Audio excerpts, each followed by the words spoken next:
Le Petit, calidad internacional en medicamentos, tradición en innovación farmacéutica.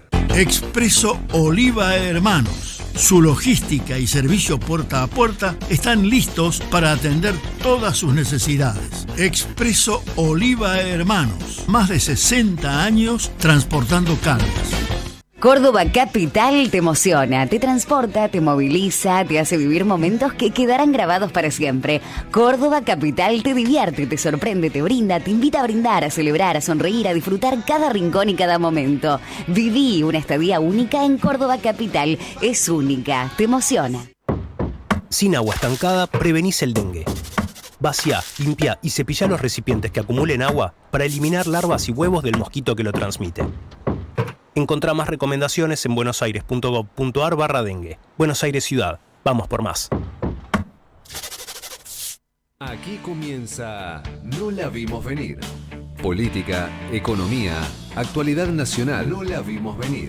Para que la realidad no nos encuentre desprevenidos. Con la conducción de Candelaria de la Sota y Alejandro Almendros. No la vimos venir.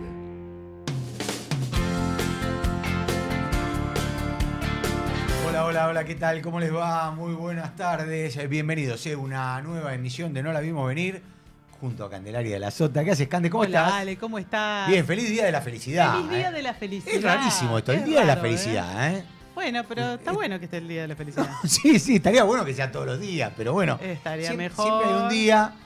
Hoy no hay que regalar nada, ¿no? Por el No, Día de la hoy no hay Felicidad. que regalar nada. No. Che, los países más felices son Hay los nórdicos, Sí. Finlandia, Dinamarca, Suecia, que ellos Noruega. Se coló Costa Rica y México entre los 10 primeros. Mirá Costa Rica Sí. y mirá México, che, Mirá qué bien, México. ¿eh? Y Argentina, la verdad es que subió unos puestos. Sí. Estamos hablando de datos del año pasado. Sí. Estaba en el puesto 48 y ahora pasó al puesto 42. Ah, bueno. Con lo cual, mejoró un poquito. Sí. Pero bueno, Finlandia tiene unos índices de esperanza, de los jóvenes sienten que el Estado los apoya, hay un equilibrio entre la vida profesional y la vida personal, la naturaleza, políticas públicas que acompañan educación y salud. Claro. Bueno, nada, confianza en los gobernantes y bajos índices de corrupción, transparencia de las Claro. instituciones. O sea, está bien. Todo. Por eso estamos en el puesto Por eso- 42.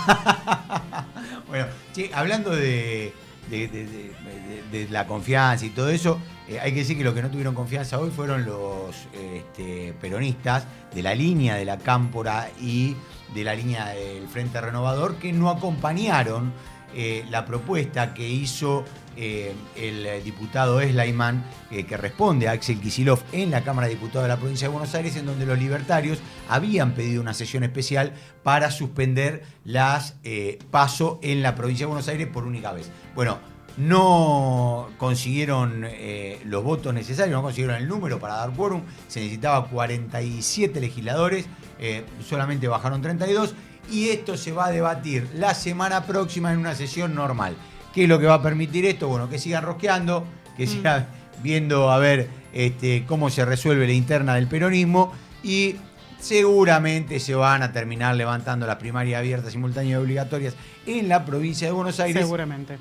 al igual que se hizo a nivel nacional. Lo otro importante, más allá de lo que pasó ayer, que después les vamos a El estar cierre de con alianzas. cierre de alianza en la capital federal, se los anticipamos todo, Todos, le cantamos todos. viste que no es que no la vieron venir con nosotros, porque le dijimos, el PRO iba a ir solo, va a encabezar María Eugenia Vidal, le contamos La también. mataron con la foto que estoy viendo en el diario de la Sí. Nación, está matada, pobre. Sí, pobre. No quiere ser, María Eugenia no quería ser, pero no le queda otra, ya la convencieron, va a tener que poner de nuevo el cuerpo ahí en la campaña. Pero, ¿medía bien ella o el PRO medía como marca? Porque bueno, esta... El PRO mide como marca, lo que pasa que hay que tener, está todo tan atomizado que todos hablan de la gran elección que puede llegar a ser Leandro Santoro. Sin duda. Allí hay un dato interesante, que es que Santoro y Olmos es el presidente del PJ en la provincia de Buenos Aires, En la capital cerraron, federal, perdón. exacto, en la ciudad de Buenos Aires, y cerraron un acuerdo en donde metieron a todos adentro, no hacía el movimiento Evita, que quedó afuera, que ahí tal vez pueda aparecer una una candidatura de Juan Manuel Abal Medina, pero lo metieron a todos adentro. Y en ese meterlo a todos adentro puede ser que haga la diferencia con el PRO, Horacio Rodríguez Larreta. Che, ojo, ¿sabés qué me decían ayer? ¿Qué? Hasta alguna fuente del PRO me lo decía también. Y lo que piensan desde el movimiento del ex candidato a presidente y jefe de gobierno, que las encuestas no le dan menos de 8 o 10 puntos. Y esos 8 o 10 puntos pueden salir, me decían, 5 del PRO y 5 de Leandro Santoro también. O sea que detrás de Larreta está la Libertad Avanza, ¿eso es lo que dicen? No, le saca los dos. vos ponés tu cara no, y... yo no veo conspiraciones en ninguna parte. Yo digo que le saca votos a los dos. En la Libertad Avanza, a mí me lo descartan a Manuel Adorni. Me dicen que Manuel Adorni no va a ser. Pero algunos dicen que podría ser candidato porque podría estar siendo vocero hasta el 10 de diciembre y recién ahí asumir como legislador porteño. Sí. A mí me dicen que no va a ser. Pero habrá que esperar. Me dicen, tenemos un tapado para ir. Han tanteado varios periodistas y famosos como sí, Iván de Pineda, lo mencionaban Jonathan a Suchovicki, Viale, a Claudio Suchovicki, lo mencionaban a Jonathan Viale, a Kavak. a Horacio Kavak, a Iván de Pineda. Bueno, todas figuras cercanas a lo que tiene que ver con las redes, con un buen perfil de También redes sociales. hablan de algunos de los tuiteros Claro. tipo el Gordodán, pero hoy yo hablé con el jefe de gabinete y no pareció que el Gordodán sea el candidato, por lo menos la cabeza de lista. Yo creo que no. Me parece que le sigue sirviendo en la función que hoy está cumpliendo Daniel Parisini, que es el Gordodán, habrá que esperar ahí qué es lo que sucede. A mí me lo descartaban a Adorni, me hablaban de un tapado, yo creo que va a ser un mediático. ¿Se acuerdan cuando fue lo del menemismo? Claro, es lo mismo. Es lo mismo, exactamente lo mismo. Y después va a ir en el radicalismo, que hizo acuerdo ahí con el GEN y con el socialismo. Sí. A mí me lo mencionan a Martín Tetaz, dice que a mí me decían que Tetaz era un posible candidato para ir en la ciudad de Buenos Aires. Y bueno, y está todo por definirse, pero está todo tan atomizado que se verá qué puede pasar. Y el PRO, lo que hay que tener en cuenta es que tiene un laburo territorial que ningún otro partido tiene, ¿no? Y ahí... Bueno, es su territorio madre, ¿no? Exacto, arrancó siendo un partido vecinal de la ciudad de Buenos Aires. Exactamente, y ahí es donde puede hacer... Ya si pierde en la ciudad de Buenos Aires es perder en su tierra natal. Sí, exactamente, ¿no? Y ahí sobre todo lo que tiene que ver con la legislatura, porque acá lo que se está jugando es la legislatura, que después, para los últimos 2 años para gobernar, si vos no tenés esa mayoría, no podés enhebrar esa mayoría con los aliados, ya se sabe que el PRO no va a poder hacer nada con la Libertad Avanza, esto está claro, por lo menos en la ciudad de Buenos Aires, hay una enemistad manifiesta entre lo que tiene que ver con Karina Milei y Jorge Macri, y Mauricio Macri. Entonces me parece que la situación pasa por ahí, ¿no? Por saber cuántos legisladores van de un lado y del otro. Y además, Cande, lo que pasó ayer, ¿no? Que es un dato importante en lo que tiene que ver con las ambiciones de el gobierno nacional con respecto al acuerdo con el Fondo Monetario Internacional. Claramente. Lo que pasó ayer con la aprobación del DNU es el principio de un acuerdo del que sabemos muy poco. Porque por ahora, Ale, sabemos nosotros y si saben los diputados que votaron ayer bastante poco dato técnico. Estamos esperando. Por eso los mercados ayer estuvieron tan nerviosos, no solo ayer, antes de ayer y el viernes. El nerviosismo mayor fue el día martes cuando el ministro de Economía tuvo declaraciones muy poco precisas y te diría a juzgar personalmente creo que poco felices respecto de la posibilidad de una banda cambiaria. No fue claro respecto de cómo se va a mantener la política cambiaria, es decir, puntualmente qué va a pasar con el dólar, que las versiones que tenemos es que el Fondo Monetario pide que haya una cotización libre del dólar y que el gobierno deje de pisar el dólar como lo teníamos hasta el viernes pasado cuando empezó a subir. Paralelamente, el viernes pasado el Central tuvo que gastar 474 millones de dólares de las reservas. Bueno, en definitiva, entre el viernes y ayer, el Banco Central lleva gastados 931 millones de dólares de las reservas para mantener el dólar en 1.280 más o menos, porque en Sí. realidad no pisa el Sí, blue, sí. pero pisa el MEP, que llegó a 1.300. Lo cierto es que el nerviosismo del mercado hoy debería empezar a bajar, pero no es suficiente haber dado vía libre al DNU. Dicen, es una condición necesaria, pero no es suficiente, no resuelve la pata económica y los detalles técnicos que queremos saber, te dice el mercado. Uno de los diputados que se abstuvo en el día de ayer, fueron 6 abstenciones, Sí. fue el diputado Óscar Agos Carreño. ¿Qué tal, Óscar? Buenos días. Candelaria de la Sota, Alejandro Almendros, te saludamos. ¿Cómo estás? Hola Candelaria, Alejandro, ¿cómo están ustedes? Bien, gracias por atendernos. Gracias por atendernos. Bueno, Óscar, vos fuiste uno de los que se abstuvo en el día de ayer. Digo, ¿cuál fue la visión de tuya, por lo menos? Digo, porque en el bloque también votaron partido, ahí Miguel votó a favor, y hubo 4 diputados y diputadas más de ustedes que votaron, que también se abstuvieron, otros que votaron en contra. Bueno, ¿cuál fue tu visión para abstenerte en esta votación? Bueno, creo que el gobierno hizo todo mal con este tema. Creo que lo de las formas es que está más que claro. Digo, no hay nadie que esté defendiendo, no lo ha hecho tampoco el oficialismo, la forma que ha optado el gobierno de escaparle al formato normal que se hacen estas cosas en el Congreso, que es con un proyecto de ley, que es lo que él prometió el 1 de marzo cuando fue a la Asamblea Legislativa, abrir el año parlamentario.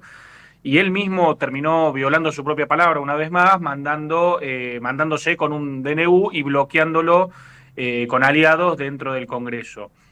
Lo cierto es que para nosotros es muy grave que no haya presupuesto, porque cuando vos, digamos, en la historia es verdad que no es común que se aprueben en el Congreso los empréstitos que se hicieron con el FMI. Eso se hace desde una ley que se le aprobó al kirchnerismo a pedido de Guzmán, sencillamente porque no tenía oficialismo. Entonces, como le desconfiaba a su propio gobierno, hizo que se aprobara una ley que a partir de allí obligaba a esto. Entonces, el problema es que eso estaba previsto para cuando hay presupuesto. Cuando no hay presupuesto y el país se lleva como un almacén a las cuentas de la nación, bueno, no tenés dónde calzar el movimiento financiero para poder controlar y para poder ver la veracidad de la utilización de estos fondos y además darle legalidad. Si eso se suma que Toto Caputo es mudo, no aparece por el Congreso, le tiene un pavor tremendo al Congreso y solamente va a ver a sus periodistas amigos y después, aún así, hay un movimiento en los mercados que no es favorable, no explica cuál sería el tope del empréstito que está pidiendo y al mismo tiempo no manda un memorando técnico, más allá de que dieron alguna información cuando fueron al Congreso funcionarios de segunda jerarquía. Bueno, es un combo de cosas que hacen que no haya consenso. En mi caso hubiese estado el voto a favor posiblemente, pero preferí abstenerme para que no se pueda decir que estoy en contra de que haya un acuerdo con el FMI, pero por todos estos motivos, más el hecho de que esto tendría que haber sido por ley, me hicieron no darle el voto positivo. Esa falta de información que vos decís de parte del ministro de Economía, ¿crees que fueron los responsables de haber sacudido un poco el mercado, la suba del dólar, cómo cayeron las acciones, más allá de que después rebotaron, ¿no?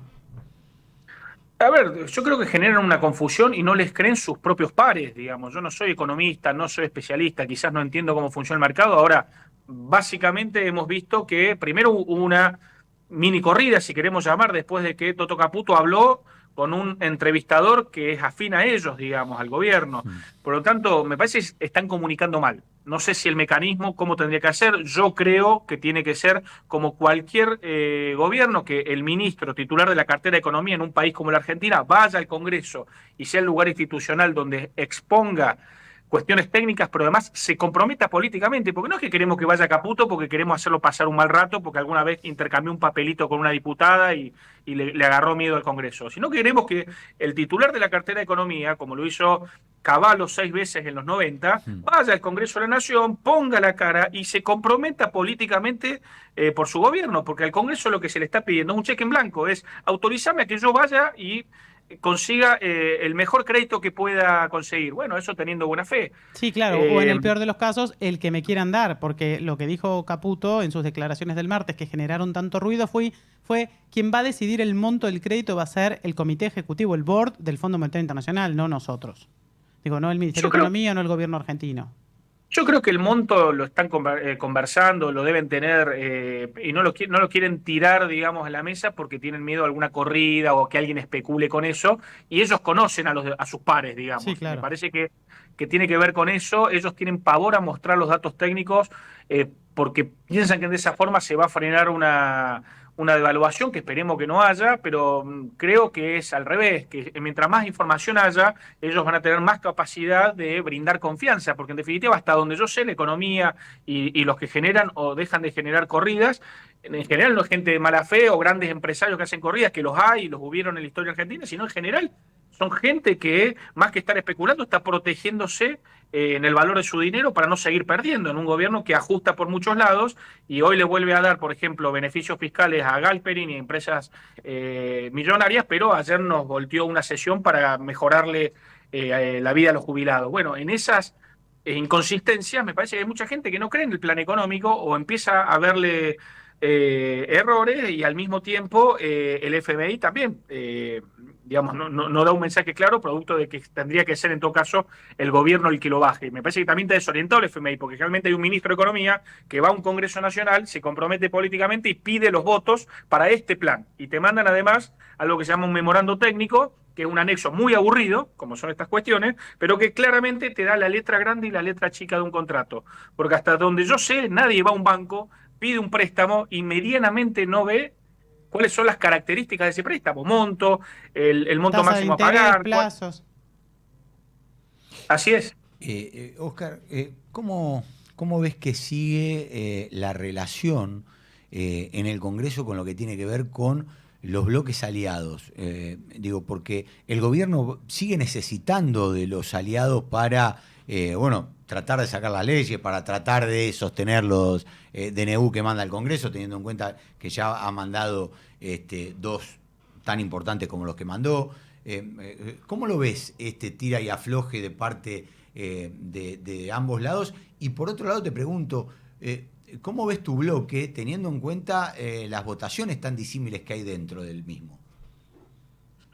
Bueno, creo que tuvimos 2 semanas donde quedó, digamos, republicanamente herida la convivencia en general. Digo, podemos ver que es mucho más grave, que hasta hubieron piñas entre oficialistas o que un oficialista sacó un megáfono para criticar sin micrófono a su propio presidente de la Cámara. Digo, quedó todo erosionado y creo que el gobierno es responsable de esas tensiones. Y por supuesto, bueno, tendrán que ellos bajar del pedestal en el que se encuentran y entender el juego democrático. Yo veo que no quieren jugar o aceptar el juego democrático. Y te doy un ejemplo muy claro. La semana pasada, con una moción mía, el Congreso de la Nación aprobó que se dictaminara ayer una comisión investigadora y una interpelación a funcionarios y unos pedidos de informe para tratar de tener por todos esos caminos esclarecimiento e información y explicaciones sobre el escándalo cripto, que ahora con lo de Esper del día de anoche vuelve a tomar. ¿Crees que le hackearon la cuenta? Perdón que te pregunte, digo, le contamos a la gente que ayer hubo un posteo a favor de una supuesta Libra 2. Como un nuevo token de la criptomoneda Libra. Sí, y después salió Expert que supuestamente habría sido recomendado por José Luis Expert, y ahora lo que dice es que le hackearon el teléfono y que esas recomendaciones fueron hechas por inteligencia artificial, ¿no? Exacto. Bueno, él dice que se lo hackearon y no tengo motivos para creer que no es cierto. Lo que pasa es que cuando el presidente habilitó y aceptó que él había puesto eso, bueno, en adelante todo este tipo de cosas generan confusión en los mercados, en la gente. Por lo tanto, hackeado o no hackeada, me parece que seguimos en una ensalada donde necesitamos los argentinos, para volver a tener credibilidad ante el mundo, explicaciones. Lo de Esper creo que suma algo más y sobre todo nos viene a recordar algo que el gobierno es muy efectivo en ir tapando y borrando con otros escándalos. Pero volviendo al tema que decía recién, es el gobierno la hizo imposible, casi imposible, que pudiéramos cumplir con ese mandato de la Cámara de poder dictaminar todos estos mecanismos. Es decir, nos la hizo muy, muy difícil. Créeme que tuvimos que meter una presión, como ha pasado muy pocas veces desde que está este gobierno, para lograr el objetivo que tiene los votos en el Congreso. Y buscaron de mil formas que eso no sea. Por lo tanto, yo creo que el juego democrático es a veces entender que los votos están para una cosa, a veces para la otra, y el presidente en muchos casos también tiene el veto. Por supuesto no es para el tema cripto, pero hay un juego democrático que el Congreso aceptó cuando él utilizó el veto como una herramienta, pero ellos no aceptan cuando hay mayorías y buscan bloquearlas. Y me parece que eso es un enorme error porque genera un enorme desgaste, porque lo legítimo es que a veces se gane, a veces se pierda, y que con diálogo se construyen en general leyes donde no haya perdedores. Bueno, el gobierno no juega ese juego y creo que eso hace que todo se erosione, incluso dentro de su propio bloque. Y hoy caen en Sago, que les dio quórum para ayudarnos a nosotros a tener esta información, como presidente de la comisión de DNU. Digo. Es mucha información técnica interna del Congreso, pero en definitiva el problema que tenemos es que la falta de juego democrático del gobierno y querer llevarse al mismo tiempo los discursos, los votos, las leyes, la agenda, bueno, hay una erosión donde se hace difícil ayudarlos y sobre todo cuando no te escuchan en discusiones como jubilados, donde le decimos, che, hay que encontrar una solución. Parecería que todo quedó muy lastimado, ¿no? Después de los papelones que se vieron en las últimas 2 sesiones, sobre todo en la de la semana pasada, pero además de la voluntad de los distintos aliados o la oposición dialoguista, ¿hay realmente un clima para poder recomponer después de estas últimas 2 sesiones? Bueno, yo veo mucho ánimo republicano en los que tienen trayectoria política, si se quiere, y eso creo que ayuda. Pero falta que el Ejecutivo haga o que el gobierno haga ese paso, porque pasamos a cada vez más escándalos donde el diputado Almirón empezó pidiendo disculpas a los gritos y maltratando a todo el mundo. Bueno, no es la forma en que nos debemos manejar dentro del Congreso, ni tampoco fuera del Congreso. Creo que ellos no pueden picar. No se pueden, una sesión, no se pueden filtrar audios como se filtraron. Digo, tienen que ordenarse, entender la responsabilidad que tienen los diputados de la Nación y el Congreso, porque si no, no alcanza la voluntad que le pongamos de nuestro lado. No alcanza. Oscar, te agradecemos mucho esta comunicación con No la vimos venir aquí en LFM. Que tengas un gran día. Gracias por tus conceptos. Muchas gracias a ustedes. Les mando un fuerte abrazo. Hasta luego. El diputado nacional por Encuentro Federal, Agos Carreño. Que fue uno de los que se abstuvo. Sí, que ahí dejó... algo que pasó ayer, que todavía no comentamos, que tiene que ver con los audios que se filtraron de Martín Menem, recomendando que se enchastre, por decir de alguna manera, la sesión en el día de ayer. 22 minutos pasaron de la 1 de la tarde.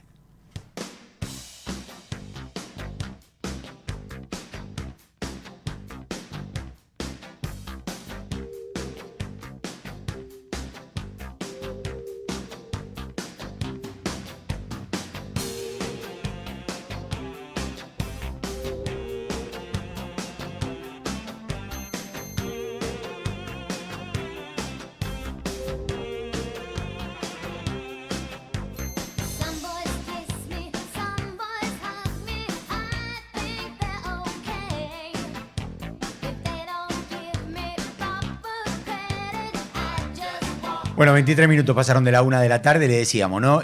A ver, Cande, todos aquellos que tenemos años cubriendo política y economía, sabemos que el audio que se filtra ayer de Martín Menem diciendo, bueno, hagan lío en la sesión, grítenme, pídanme... A lo mejor lo que quería era emular al Papa cuando sí hagan lío. Sí, hagan lío, exacto. Bueno, lo cierto es que sabemos que eso pasa siempre. Sí. Digo, en los bloques se organiza, esto. El tema es que están tan partidos adentro que se les filtra todo el tiempo. La Libertad Avanza tiene poco profesionalismo político. Exacto. En que se filtran cosas que normalmente nosotros conocemos que suceden puertas adentro, pero que en otros partidos no trascienden. Exactamente. ¿No? Por ejemplo, que Santiago Caputo interrumpa una entrevista que se le está haciendo al presidente, por ejemplo, estos audios, situaciones que no consideramos normales, pero sabemos que suelen ocurrir en el ámbito de la política, ellos las muestran en público, sin querer, ¿no? Se les escapan. Sí, vos sé que ahí me lo nombraste a Santiago Caputo, me acordé de algo que tenía para contarles, que cuando hablábamos de la ciudad de Buenos Aires, viste que mucho se menciona a Patricia Bullrich como candidata a senadora. Sí, pero... por la Libertad Avanza, para las elecciones de octubre, porque le quieren dar el golpe final a Mauricio Macri. Bueno, me dicen que ¿sabe quién está impulsando la candidatura de Bullrich? ¿Quién? Santiago Caputo. ¿Por qué? Porque me parece que quiere poner a alguien suyo en el Ministerio de Seguridad. Teniendo en cuenta... hay que recordarle una frase a Santiago Caputo. El que saca nunca pone en política. Sí, bueno. Pero viste que como nosotros ya contamos, tiene AFIP, tiene CIDE, tiene Ministerio de Justicia, tiene Salud. Bueno, no le dejan el armado, esa es la disputa que hay. No le dejan el armado político, que de ese se está ocupando Karina Milei con Lule Menem y Adrián Menem, y esa es la discusión que tienen con Santiago Caputo, que lo tienen intervenido en algunas áreas porque hay un ruido fuerte dentro del triángulo de hierro. Por eso Karina Milei y Patricia Bullrich se llevan tan bien. Exactamente lo que vos decís. 26 minutos pasaron, mira, me dejaste mareado. 26 minutos pasaron de la 1 de la tarde.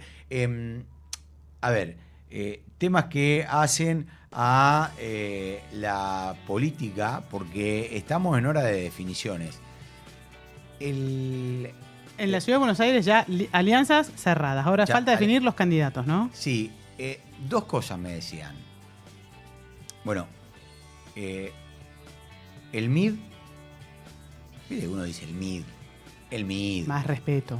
No, pero viste, digo... Mi abuelo era del MID, más respeto. Por supuesto. Pero son pocos, es verdad, son pocos. No, pero además, uno hace 2, 3 años atrás no lo tenía en la mira. Bueno, no. El MID ayer cerró. Oscar Sago fue presidente de la Comisión Bicameral de los DNU. Sí. Y fue el que le hizo aprobar. El mismo que se peleó la semana pasada con Almirón. Ayer se pidieron perdón y hasta le ofrecieron un piquito. Sí. Qué papelón. Bueno, vos sabés que Sago es un tipo de poca pulga, viene del radicalismo, del sector cercano a Angelici en su momento. Claro, no es lo que se dice la tranquilidad en persona. Exacto. Bueno, lo cierto es que además hubo una negociación muy importante en las horas de cierre, en donde cerraron con el PRO. Para la ciudad. Para la ciudad. Sí.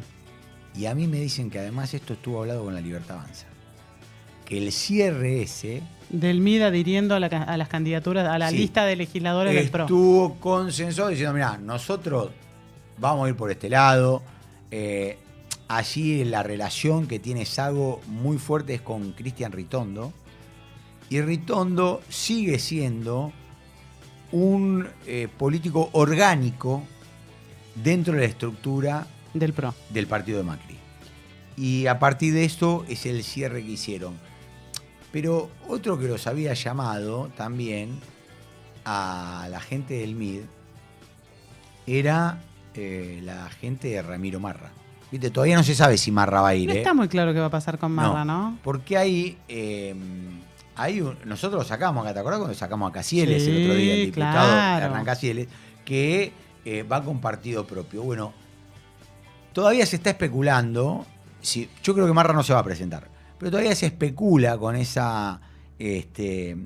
dato, y dicen que, bueno, nada, le hicieron una oferta imposible al MID para ir ahí, y por eso finalmente terminó cerrando con el PRO en la Ciudad de Buenos Aires, teniendo en cuenta que tiene 2 legisladores hoy, el MID en la Ciudad de Buenos Aires.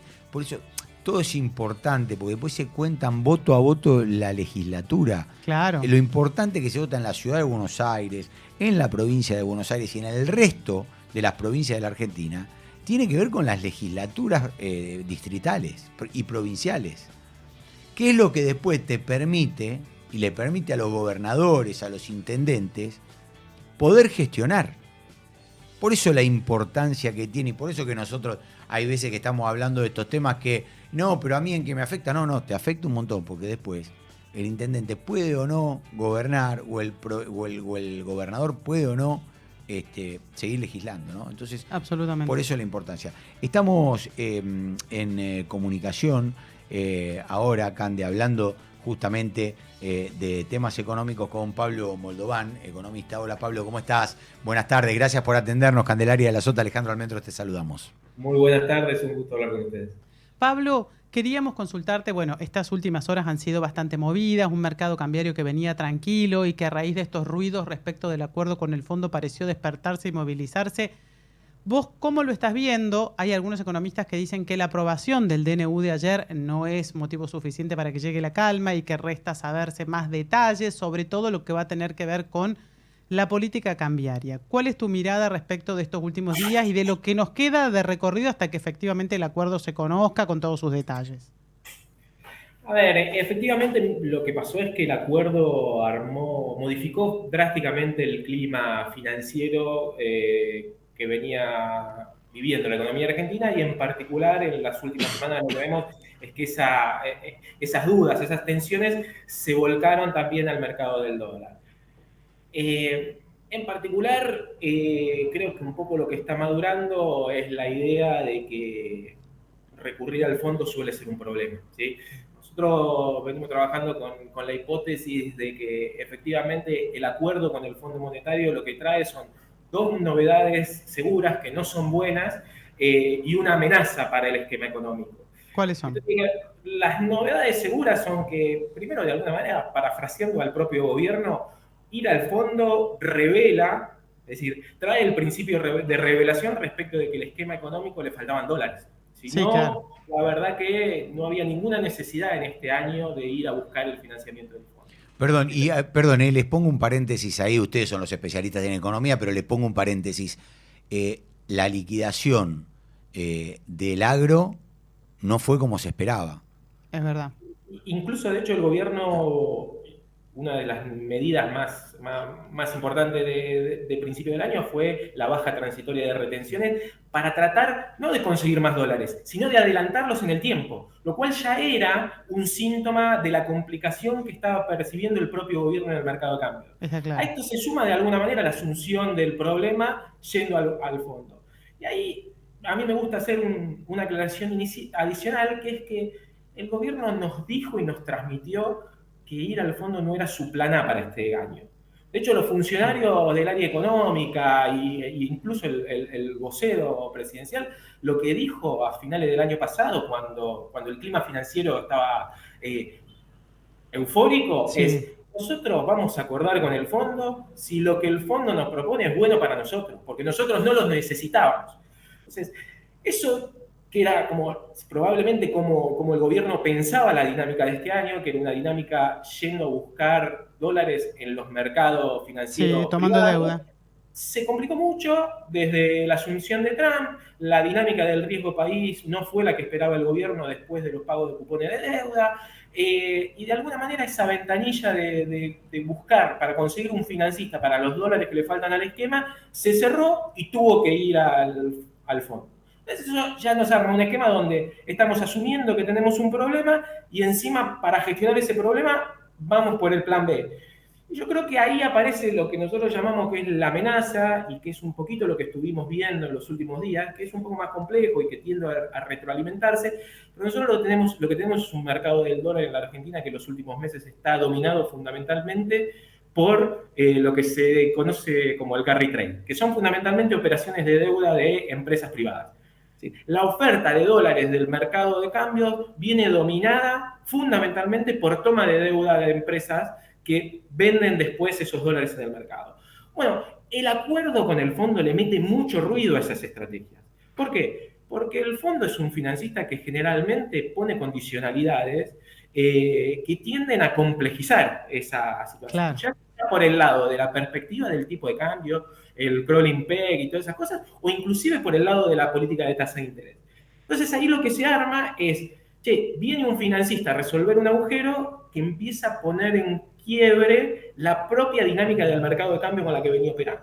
Claro. Entonces ahí se abre una pregunta grande, es, esto cuando se conoce el acuerdo, ¿calma o la desestabilización de las expectativas o la idea de que el fondo viene con cambios sobre la política económica va a estar y va a complicar la gestión cambiaria aún después de que se conozca el acuerdo? Bueno, eso es más o menos lo que estamos viendo y que de alguna manera blanquea problemas que por lo menos nosotros desde la consultora venimos advirtiendo desde hace rato, que es que el escenario cambiario de 2025 no estaba cerrado para el gobierno. ¿Vos crees que inevitablemente va a haber una devaluación?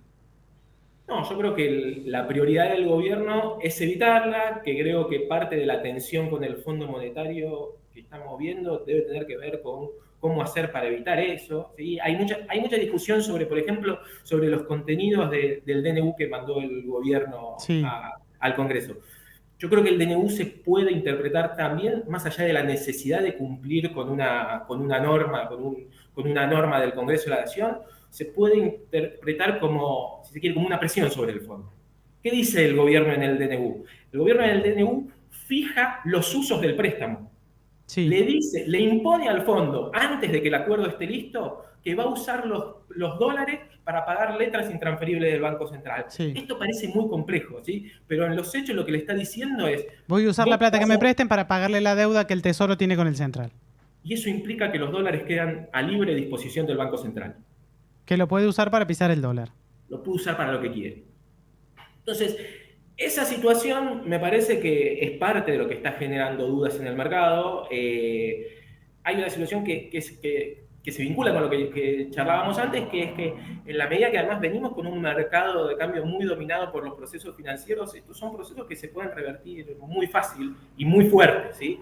Y esto es algo que arrancó con mucha potencia, generando oferta de dólares a partir del blanqueo desde septiembre del año pasado, que si se revierte puede ser un problema muy grande, incluso, siendo muy, muy pesimista, puede terminar agravando más el problema que lo que supuestamente viene a resolver el fondo.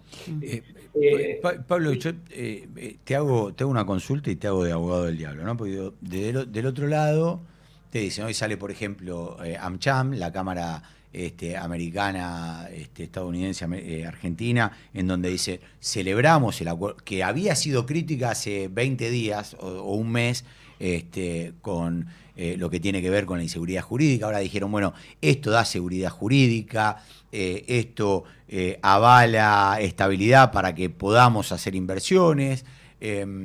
Por otro lado, desde otro lado de la biblioteca te dicen, no, pará, con este acuerdo con el fondo, con este ingreso de dinero que va a haber, vamos a salir del cepo cambiario y eso también va a generar más guita en las industrias. Bueno, digo, yo que no entiendo de economía, ¿cómo me lo explicás? Entonces, digo, de uno y de otro lado, ¿no? A ver, sí, yo creo que siempre hay una retórica oficial que tiende a tratar de presentar situaciones negativas como positivas. Y eso es natural, es esperable y demás. Entonces, el gobierno busca tratar de presentar el préstamo como esto, como una capitalización del Banco Central que va a abrir las posibilidades de una nueva etapa.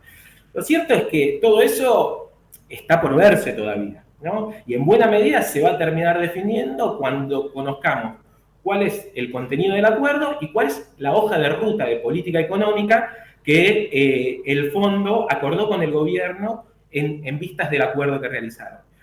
Y ahí yo tengo como una sensación ambivalente, es decir, si el Fondo Monetario finalmente lo que le da al gobierno es un puente de dólares para sostener el esquema actual, la verdad que a lo que vamos es a un esquema donde vamos a quemar los dólares del Fondo Monetario en sostener una apreciación cambiaria que la verdad que ya sabemos lo que está generando, los gastos de argentinos en turismo, los gastos de argentinos en importaciones. Sí, somos un país caro en dólares, los turistas, el turismo receptivo no trabaja, para los mismos argentinos somos caros en dólares y no genera ningún beneficio tampoco para la industria que exporta.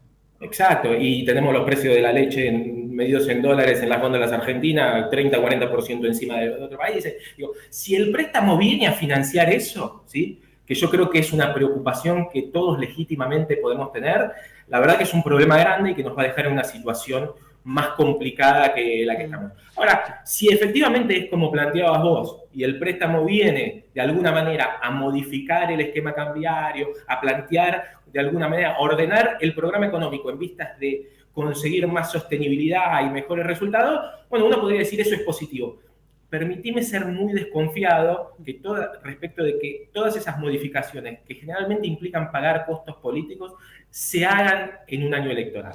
Como mínimo yo lo que siento es que el gobierno está todavía tensando y negociando con el fondo para tratar de minimizar cuáles son los costos de la modificación de la política económica que hay que asumir este año. Mira, con respecto a lo que hablábamos ahí, les leo un tuit en donde se sube Luis Toto Caputo y contesta, ¿no? El tuit dice: desplome total en los dólares post aprobación del DNU, MEP circa 1269, 1272, Blue 1240. Y lo que pone Toto Caputo es: y del real que se apreció de 6.22 a 5.66 ya no habla más nadie. Pero si volviera a 6.10 sería un drama porque el peso estaría retrasado. Pero si entonces se despreciara 2% sería corrida, ¿no? Y pone un emoji de que se está riendo. Desde el gobierno siguen insistiendo que todo lo que está pasando es positivo, ¿no? Sí, sí, te insisto, pero yo creo que es natural. Digo, que creo que nos tendríamos que preocupar si no dijeran eso, ¿no? No, está claro. Lo que digo es que uno después sobre eso lo que trata es de buscar algunos datos que nos den información respecto de dónde estamos parados. Yo te insisto, para mí, yo lo que escucho es un gobierno que decía que iba a prescindir del fondo y que de repente lo necesita. Veo un gobierno que dice que no hay atraso cambiario, pero que la verdad que cuando miramos los gastos en turismo, cuando miramos los datos de importaciones que salieron ayer, son récord. Y son niveles que son muy poco compatibles con la acumulación de reservas. Yo digo una cosa más, que es medio un poco también lo que preocupa. El gobierno tuvo un primer bimestre en lo cambiario muy positivo. Compró 3.000 millones de dólares. No pudo acumular reservas. ¿Sí? ¿Y por qué no pudo acumular reservas? Porque entre lo que pone en los mercados paralelos para sostener la calma de la cual después se van a gloria y lo que fueron pagando de deuda, se quedaron sin nada. Entonces, las perspectivas de lo que puede ser eso, si el escenario que vimos en los últimos días se sostiene y se consolida, son preocupantes para la dinámica de reserva. Claro, casi 1.000 millones de dólares vendió entre el viernes y ayer. Terminaremos de ver en el transcurso del día cuánto vendió hoy, que seguramente también suma algo, pero ya estaremos cerca de los 1.000 millones de dólares, que son de las reservas, claramente.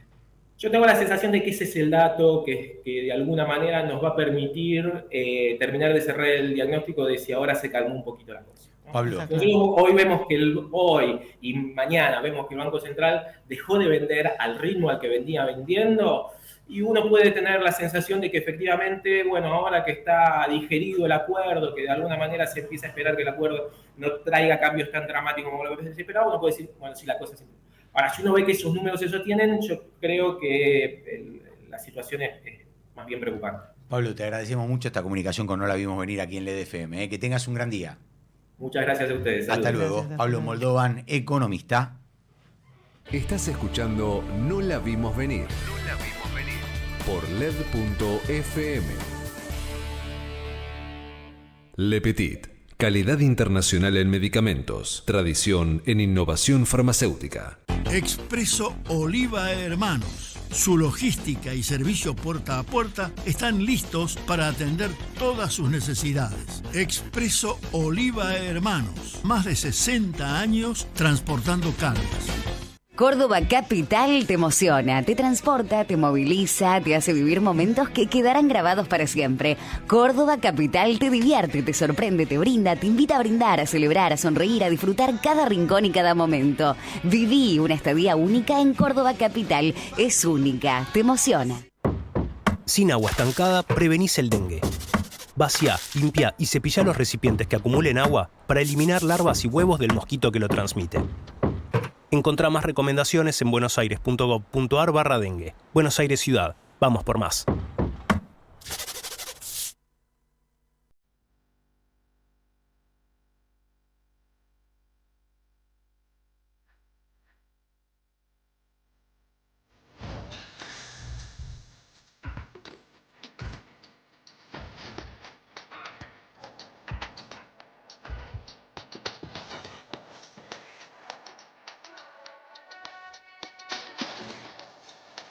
Bueno, 44 minutos pasaron de la 1 de la tarde. Bueno, Cande, se conoció, esta semana tuvimos actividad industrial. Sí. Hoy se va a conocer el tema del dato del trabajo, ¿no? Sí, supimos también que la inflación mayorista estuvo en 1,6, un poquito más alta que la de enero, que había dado 1,5, después de haber conocido el dato de la inflación de 2,4. Es decir, la mayorista muestra también un poquito la línea de la tendencia levemente a la suba de febrero respecto de enero. Y hay pronósticos que dicen que marzo va a ser complicado por las primeras mediciones de alimentos que hay, ¿no? Las primeras semanas de marzo. Sí, porque hay que tener un dato en cuenta que se había, o sea, digamos, lo que se había disparado, entre comillas, disparado.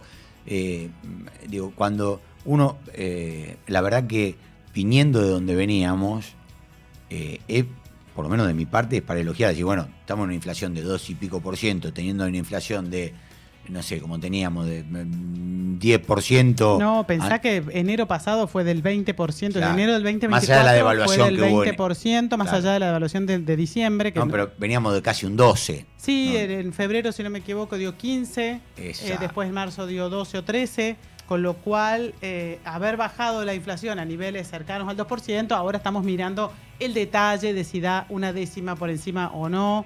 Es simplemente para tener un poco el recorrido de lo que puede pasar con la inflación, porque claramente un número de 2,2 de enero fue excelente comparado con lo que venía en la Argentina. Decíamos, el desastre que veníamos a nivel inflacionario claramente mejoró muchísimo. ¿Por qué se mira con tanto detalle y se dice, ay, que febrero haya dado 2 décimas por encima, 2,4 es un problema? No, realmente no es un problema, es solamente para poder ver, los economistas llaman, es como una trazabilidad, ¿viste? Cuando querés trazar el recorrido de un auto o de un animal que se traslada de un lugar a otro. En este caso, el recorrido de la inflación, hacia dónde va y qué cosas son las que pueden preocupar. Fíjate que en febrero, ¿vale? El tema fue la suba de la carne. La carne que en Capital Federal y Gran Buenos Aires impacta un 8% sobre el IPC total, según las mediciones que tenemos ahora, que todavía no se han modificado, que son más nuevas para el índice de estadísticas de la ciudad, pero no son tan nuevas para el IPC nacional. Y en el norte del país, el precio de la carne impacta un 15%, Claro, por el mayor consumo. Entonces, el precio de la carne subiendo un 10-12% como subió en el mes de febrero y todavía subiendo en las primeras semanas de marzo, te genera una suba de la inflación inevitable, sumado a, en el caso de febrero, tarifas, el transporte, prepagas, comunicaciones y demás. En el caso de marzo vamos a tener las cuotas de los colegios, es decir, siempre hay alguna cuestión que ajusta y ningún mes es el mes perfecto, pero claramente hay una desaceleración profunda de la inflación. Lo que pasa es que uno ya entra a mirar en el detalle. Esto es como cuando bajaste los primeros 8 kilos. Sí, claro, después te cuesta los otros 2 kilos. 2 claro. kilos más y decís, Sí. pero no estoy Eso no bajó pudiendo. nunca, O sea, sí. es eso, es como que vas más al gimnasio, tomás más agua, Sí, haces el doble de ejercicio, igual estás ahí estancado. Bueno, es lo mismo lo que pasa con la inflación. Hemos bajado de golpe y estamos ahora tratando de romper el 2% de inflación con indicadores que lo que muestran es que hay que ver si el gobierno logra, además de haber bajado la inflación, repuntar la actividad económica, que es lo que ese es el preocupa dato, ahora. Ese es el dato a partir de ahora. Estamos en comunicación con la diputada de Democracia por Siempre, Dania Tabela. Hola Dania, ¿cómo estás? Buenas tardes. Candelaria de la Sota, Alejandro Almendros, te saludamos. Hola, ¿qué tal Candelaria? ¿Qué tal Alejandro? ¿Cómo están? Bien, gracias por atendernos. Bueno, Dania, No, por favor. ayer se dio la aprobación del DNU que permite el acuerdo con el Fondo Monetario Internacional. Vos fuiste una de las que votó en contra. Queríamos conocer tus argumentos y cómo viste la sesión en el día de ayer, sobre todo teniendo en cuenta que dentro de tu bloque también hubo votos a favor, ¿no? Sí, obviamente. Bueno, primero digo, la verdad es que no hacía falta hacerlo por DNU, esa era una parte de los argumentos. Para mí lo más importante era no conocer los términos del acuerdo, no saber cuántos fondos, no saber los tiempos, no saber quién lo va a pagar en términos reales, en términos del año de gobierno, sino además también en términos de las consecuencias para la economía, ¿no? Entendiendo que hay que trabajar mucho en seguir estabilizándola, que es muy importante el superávit que hoy tiene el gobierno en términos fiscales, que es importante fortalecer las reservas, pero también es importante ver qué trabas se ponen justamente a que ese Banco Central intervenga todo el tiempo en el mercado cambiario, porque la verdad que si no es un balde con lleno de agujeritos, ¿viste? Si no terminamos nunca de tener alguna restricción para la intervención, también eso hace que rápidamente, entre comillas, se fuguen los dólares. No es que se fugan, se salen del banco y se van a distintas cuestiones. Entonces, la verdad que como no había ningún tipo de detalle, desde el principio yo planteé que no iba a acompañar esta validación del decreto. Me parecía que era importante hacer un procedimiento como corresponde, fueron los funcionarios, no el último día de la bicameral, sino que fueron a las comisiones correspondientes. Obviamente, además, un gobierno que viene ya de 2 años seguidos sin tener ley de presupuesto. El primer año era entendible, estaban ingresando al gobierno, el segundo año ya no es entendible y tiene justificación. Entonces digo, bueno, me parece que era lo más consistente respecto de lo que yo creía. Y en estas cosas, siguiendo la otra línea de tu respuesta, de tu pregunta, sí. perdón, Obviamente que hay posiciones personales que tienen que ver con estos análisis que cada uno de nosotros puede hacer. Hay diputados y diputadas que responden cuyas provincias, claro, cuyas provincias gobiernan de su mismo signo político y que les piden colaboración porque justamente tienen que llevar adelante una negociación casi semanal con el gobierno por los fondos de la coparticipación, por las transferencias, por las ayudas especiales para pagar salarios de docentes, de policías, de médicos. Digo, para mí son cuestiones irreprochables a quienes nos ha tocado hacer gestión en condiciones complejas respecto de los organismos políticos. Sabemos que a veces hay que cooperar, justamente, o en realidad te obligan a cooperar para poder llevar adelante la gestión. Así que bueno, nada que reprochar, me parece que cada cual hace lo que quiere mejor para su provincia, para su ciudad, para quienes representan, ¿no? Dani, ¿y cómo crees que va a avanzar ahora esto una vez que ya el Congreso aprobó el DNU? ¿Hacia dónde crees que va a ir el gobierno en este acuerdo con el fondo? ¿Tenés expectativas de Yo ya estaría en Washington con la copia del dictamen firmado tratando de negociar lo mejor posible, pero digo, no soy el gobierno. No, la verdad que me interesaba, antes de arrancar, escuché un poquito tu análisis económico. Bueno, yo creo que vos señalas muy bien cuál es el desafío que enfrenta el gobierno en términos micro y en términos macro, sostener esta estabilidad, pero también evitar que se sigan drenando las reservas. Viene julio, vacaciones de invierno, con un dólar barato indudablemente va a haber otra vez, o un dólar desfasado, no sé si va a tocar respecto de los pesos, va a haber otra vez una salida al exterior importante, y bueno, habrá que ver qué términos también exige el fondo, ¿no?, para poder hacer el acuerdo. Claro.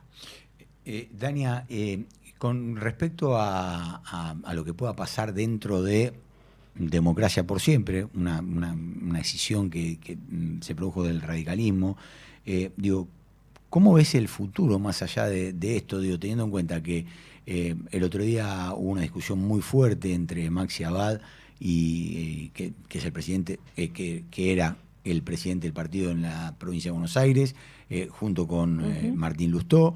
¿Y cómo ves también ahora, y te consulto, por el cierre de listas en la ciudad de Buenos Aires, en donde a mí me dijeron que uno de los candidatos puede ser Martín Tetaz, que encabece?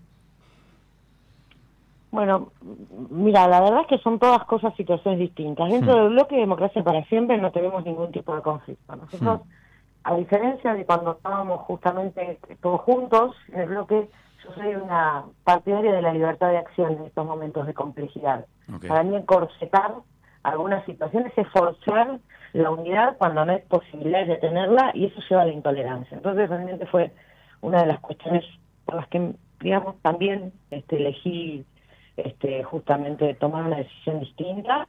Dentro del bloque nosotros no tenemos inconveniente.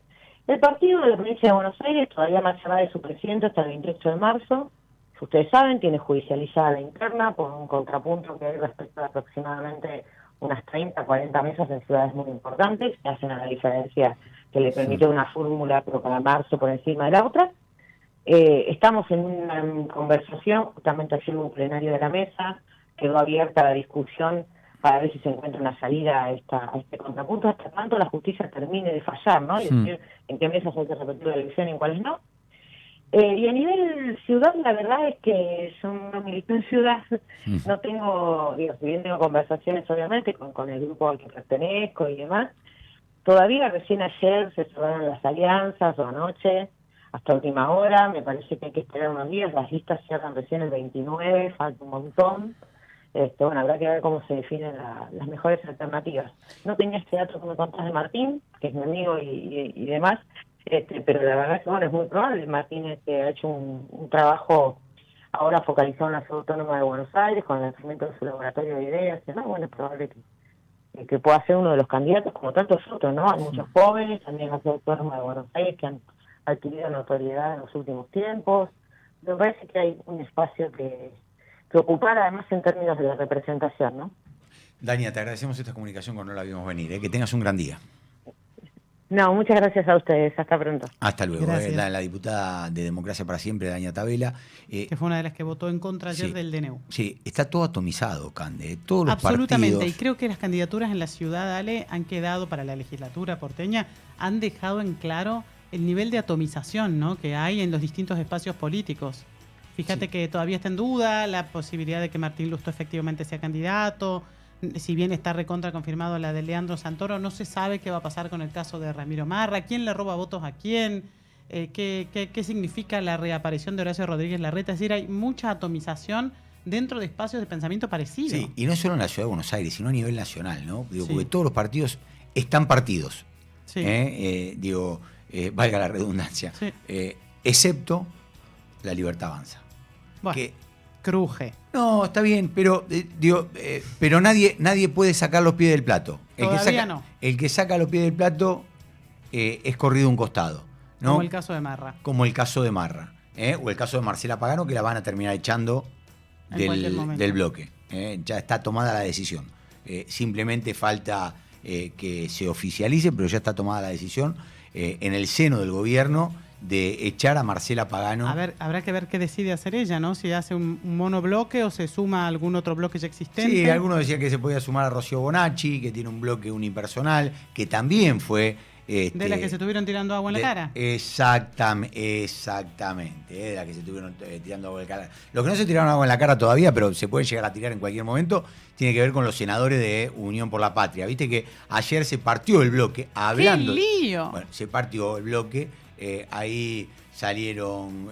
¿Por las diferencias respecto de lo del pliego del juez Lijo? Sí, que ¿O hay más? No, hay más, porque en realidad lo que tiene que ver, y algunos dicen que puede llegar a haber una réplica en diputados, lo que están cuestionando es la conducción de Cristina Fernández de Kirchner, que dicen que tiene una conducción pensando solamente en lo que pasa en la provincia de Buenos Aires.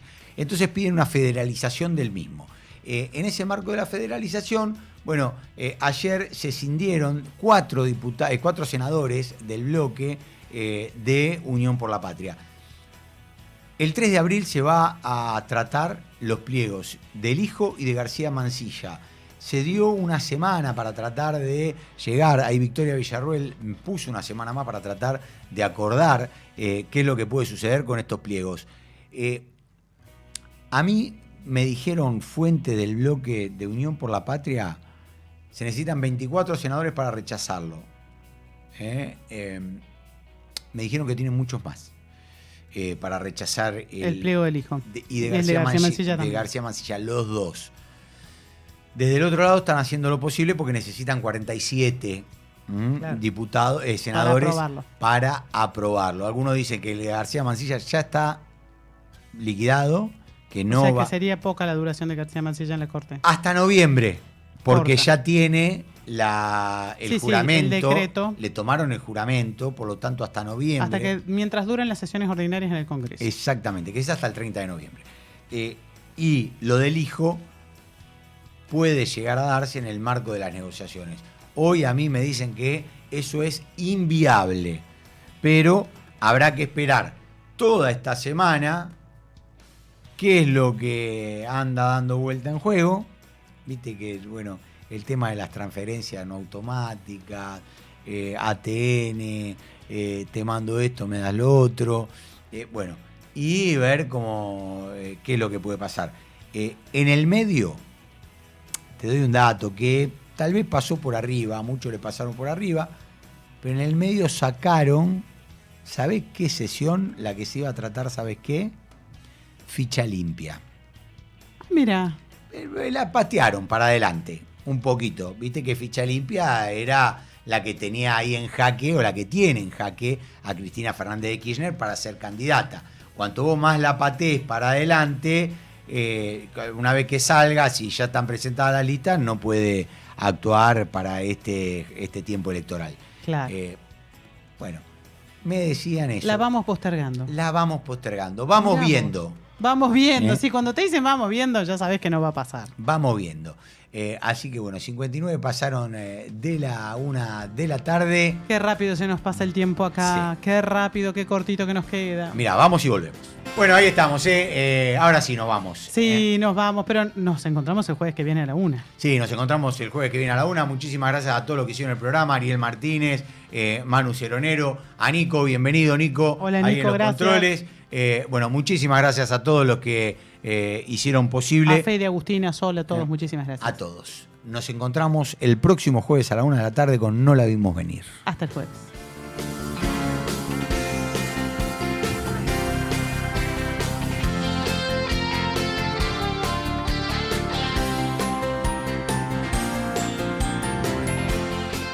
Le Petit, calidad internacional en medicamentos, tradición en innovación farmacéutica. Expreso Oliva Hermanos. Su logística y servicio puerta a puerta están listos para atender todas sus necesidades. Expreso Oliva Hermanos. Más de 60 años transportando cargas. Córdoba Capital te emociona, te transporta, te moviliza, te hace vivir momentos que quedarán grabados para siempre. Córdoba Capital te divierte, te sorprende, te brinda, te invita a brindar, a celebrar, a sonreír, a disfrutar cada rincón y cada momento. Viví una estadía única en Córdoba Capital. Es única, te emociona. Sin agua estancada, prevenís el dengue. Vacía, limpia y cepilla los recipientes que acumulen agua para eliminar larvas y huevos del mosquito que lo transmite. Encontrá más recomendaciones en buenosaires.gov.ar/dengue. Buenos Aires Ciudad. Vamos por más.